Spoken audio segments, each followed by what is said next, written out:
Il y a aussi le contexte, c'est quand tout le monde te dit arrêtez avec ce classico, c'est monté en épingle. Oui, ça veut plus dire grand-chose. Ouais, ça veut dire ça. Ça veut dire un stade plein, ça veut dire des joueurs qui sont très motivés, ultra motivés, des joueurs marseillais.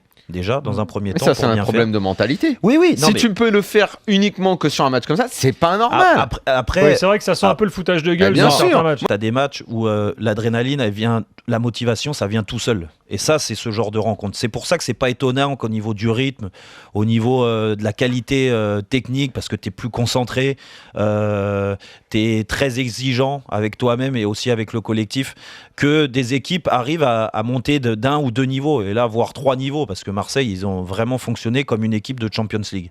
Donc, ce qu'ils n'ont quasiment jamais fait sur les matchs de championnat, sauf au match aller au Parc des Princes. C'est vrai, donc sur les 2 matchs... donc c'est pas normal. Oui, non, c'est pas normal. C'est pas normal.